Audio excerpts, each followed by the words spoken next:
Kempes boya gapirayotgan deb, balkim o'shani shunga chaqirgan bo'lishsa ham kerak. Va bu to'g'ri qaror. Egasi. FIFA mana shu taraflarni juda yaxshi o'yladi, ishladi.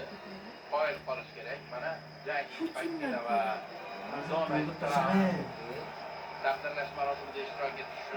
Kelishdi. 11 milliard dollar atrofida foyda ko'rishni rejalashtirgan FIFA hozirgi ma'lumotlarga ko'ra 15 milliarddan ko'proq daromad oladigan bo'libdi. Mana shu jahon chempionatini o'tkazish tufayli. Eng qizig'i, daromadning katta qismi chiptalarni sotishgina emas, qayta sotish tufayli ham ishlangan. Ya'ni qaytadan sotuvga qo'yilgan chiptalardan sotuvchi ham, oluvchi ham FIFAga ma'lum miqdorda boj to'lagan. Eng yaxshi futbolchi Ferran bo'ldi. Bu uchrashuvda. Ha. Shu uchrashuv. G'alaba golini kiritgan uchun menimcha to'g'rida.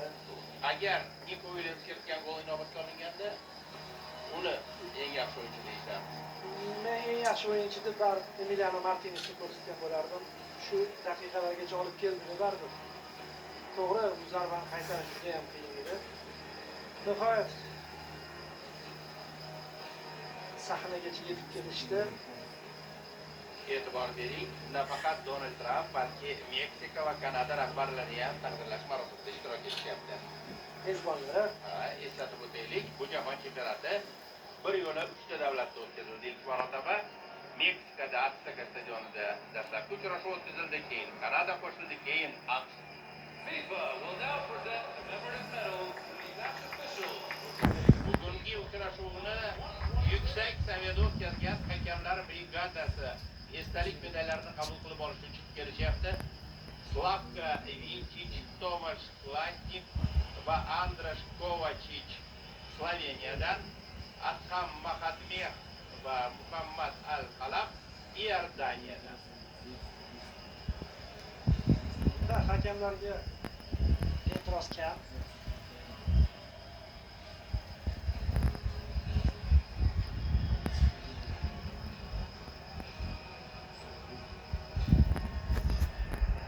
Adham Mahatmeh o'zi ishlagan o'yinlarda ishonchli harakat qildi va ko'pchilik mutaxassislar uning xolis hakam ekanligini ta'kidlashgan edi.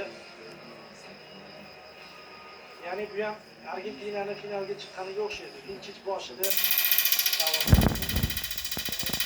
musobaqa davomida aniqlab borishdi. Kim Ha,